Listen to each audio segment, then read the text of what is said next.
جو فقہا سے ذرا مختلف سمجھے جاتے ہیں، حالانکہ عرفا ہم انہیں کہتے ہیں جو فقیہ کامل ہوتے ہیں اور اس کے بعد پھر وہ مراتب عرفان میں آگے بڑھتے ہیں۔ یہ واضح ہے،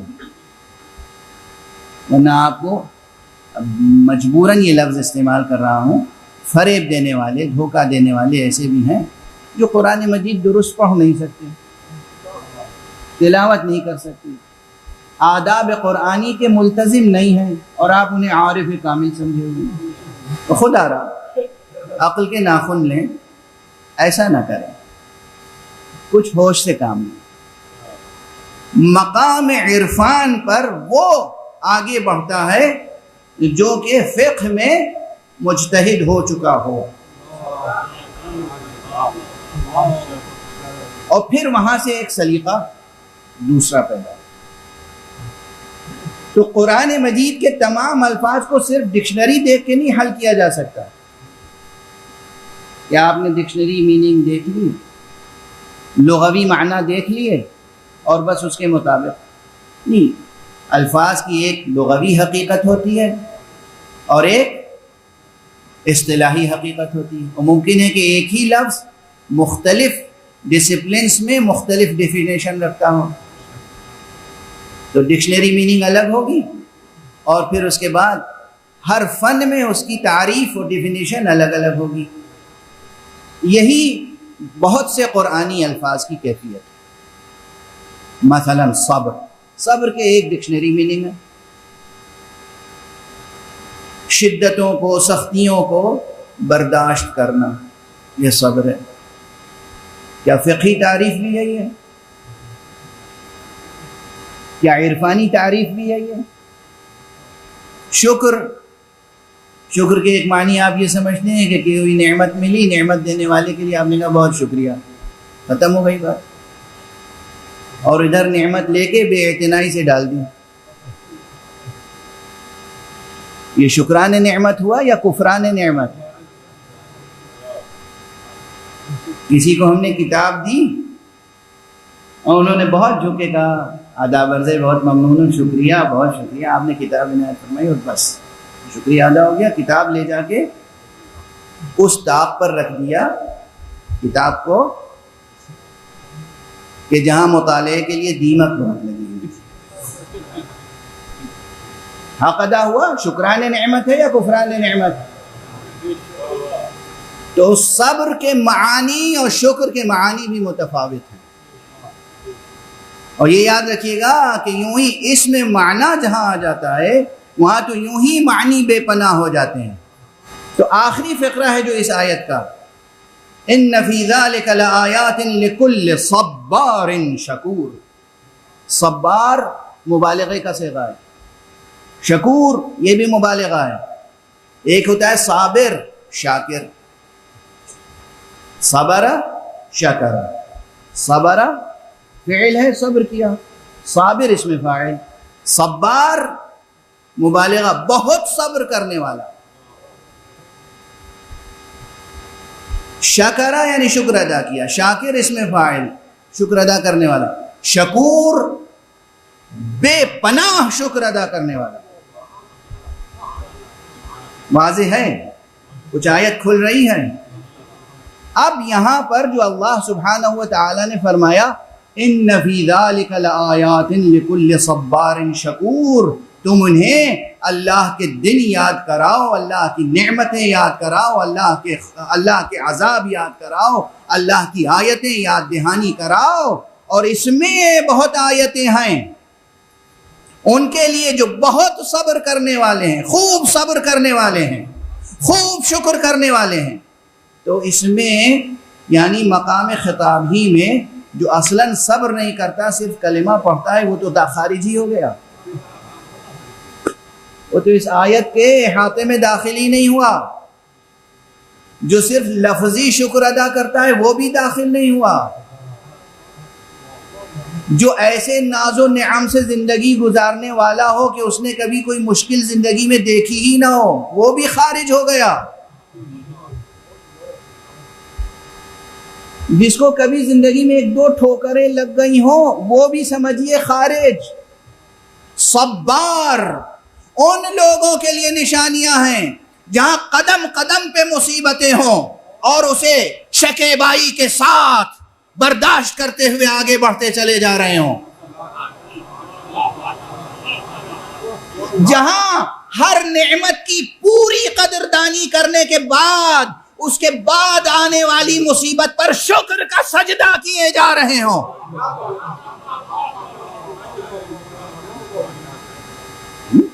کیا مقام ہے! اور پھر یہ مقام صبر اور مقام شکر یہ کہاں ہوتا ہے؟ جب آپ علم سیر و سلوک میں وارد ہوں گے،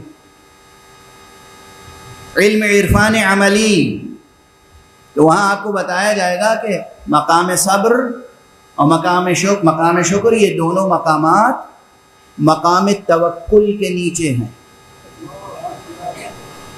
مقام توکل اس سے بلندتر ہے، مقام توکل اس سے بلندتر ہے۔ بہت سے لوگ ہمیں ملتے ہیں، ہم تو بس خدا پہ توکل رکھتے ہیں، سوچ سمجھ کے کہیے گا، مقام توکل بہت بلند ہے۔ ہم آپ تو مقام قناعت پر بھی نہیں ہیں، مقام توکل تو بہت بلند ہے۔ اندازہ ہے کہ قناعت اور توکل میں کتنا فرق ہے؟ قناعت اور توکل میں کتنا فرق ہے معلوم ہے؟ قناعت کے معنی یہ ہیں کہ جو کچھ میسر ہے بس بھائی اسی میں معاملہ پورا کر لو، گھٹنے نہ پائے، کسی کے سامنے ہاتھ بڑھانا نہ پڑے، جتنا ہے اسی میں، یہ ہے قناعت۔ اس کی خود بڑی عظمت ہے، اس کی خود بڑی تاثیر ہے۔ اگر یہ سلیقہ زندگی میں آ جائے قناعت سے جینے کا، نہ کوئی فرد محتاج ہوگا، نہ کوئی ملک محتاج ہوگا۔ قناعت بہت بڑی صفت ہے، بہت بڑا طرز حیات ہے، ایک وے آف لائف ہے، ایک سلیقہ زندگی ہے۔ قناعت کے لیے کہا گیا ہے کہ القناعت مال لا ينفد، قناعت وہ سرمایہ ہے جو کبھی ختم ہونے والا نہیں ہے۔ یہ کس کا قول ہے؟ پیغمبر حق اور امام برحق کا قول ہے، رسول سے بھی منقول ہے اور صاحب نہج بلاغت سے بھی منقول ہے۔ سرکار مصطفیٰ نے بھی کہا ہے، سرکار مرتضیٰ نے بھی کہا ہے، القناعت مال لا ينفد، قناعت وہ مال ہے جو کبھی ختم ہونے والا نہیں ہے۔ تو قناعت خود بہت بڑی صفت ہے، اسے پیدا کرنے کی کوشش کیجئے، لیکن اگر قناعت سے جی رہے ہیں تو یہ نہ سمجھیے گا کہ مقام توکل پر فائز ہو گئے۔ مقام توکل اور مقام قناعت میں بہت فرق ہے۔ میں نے ابھی کیا عرض کیا تھا؟ مقام قناعت یہ کہ جتنا میسر ہے بس اسی میں بھیا کام چلا لو۔ مقام توکل کیا ہے؟ کچھ نہیں ہے گھر میں، سائل کو روٹیاں دیتے چلے جا رہے ہیں، کوئی دروازے پر سائل آ کر بغیر اپنی مراد لیے ہوئے واپس نہیں جا سکتا، دیے چلے جا رہے ہیں۔ پوچھئے کہاں سے دے رہے ہیں؟ گھر میں کچھ ہے؟ انبیاء سے، ائمہ سے، اصفیاء سے، اولیاء سے، اللہ کے مقرب بندوں سے بہت سی کرامتیں اور بہت سے معجزے جو ہیں وہ کہاں سے ظاہر ہوتے ہیں؟ اصلا یہ بڑی بحث علم کلام میں چلی آ رہی ہے، یہ چیزیں معجزہ ہیں، اور معجزہ ان سے صادر ہوتا ہے یا اس سے صادر ہوتا ہے، ان سے صادر ہوتا ہے یا اس سے صادر ہوتا ہے۔ علم کلام میں الجھے پڑے ہوئے ہیں۔ جب ایک سالک راہ حق مقام توکل پر فائز ہو جاتا ہے، توکل کے مقام پہ، توکل کا مقام کب آتا ہے؟ مقام صبر کے بعد، مقام شکر کے بعد، تو پروردگار اس کو یہ اختیارات دے دیتا ہے کہ دعوت ذوالعشیرہ میں سب کو بلائے، ایک آدمی کا کھانا 40 آدمی کھاتے چلے۔ یہ مقام توکل ہے۔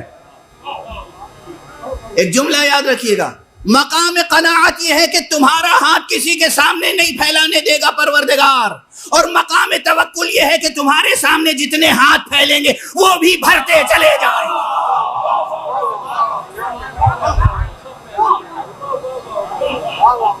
کہاں مقام قناعت، کہاں مقام توکل؟ مقام توکل یہ کہ لشکر کا لشکر پیاسا ہے، پیغمبر نے دست مبارک کی انگلیاں یوں پھیلائیں اور کہا تشت میں رکھو، کچھ پانی ہے کسی مشت میں؟ چند قطرے، وہ قطرے ڈال دو، اپنا دست مبارک رکھ دیا۔ زمزم سے سیراب ہونے والوں، زمزم وہ ہے جو ایک نبی کی ایڑیوں کے رگڑنے سے پھوٹا ہے، اور پیغمبر تمہارا وہ ہے جو جہاں ہاتھ رکھ دے اس کی انگلیوں کے درمیان سے کوثر پھوٹنا شروع ہو جاتا، فوارے کی طرح۔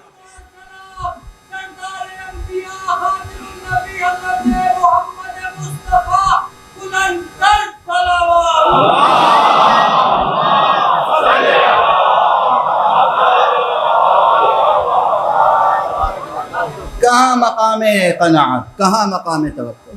بیچ میں آتے ہیں مقامات صبر اور مقامات شکر، وہ بھی ایک مقام نہیں، مقامات صبر، مقامات شکر۔ ہر مقام اپنی جگہ ذات مراتب ہے، بہت سے مرتبے۔ یہ جو مقام ہے مقام توکل، میں نے عرض کیا کہ یہ ظاہری اسباب پر بھروسہ ہی نہیں کرتا، یہ صرف مسبب الاسباب پر بھروسہ کرتا ہے۔ اب پھر ایک بار ٹیکنیکلی واضح کر دوں کہ مقام قناعت و مقام توکل میں کیا فرق ہے۔ مقام قناعت یہ ہے کہ میسر اسباب پر بھروسہ رکھو،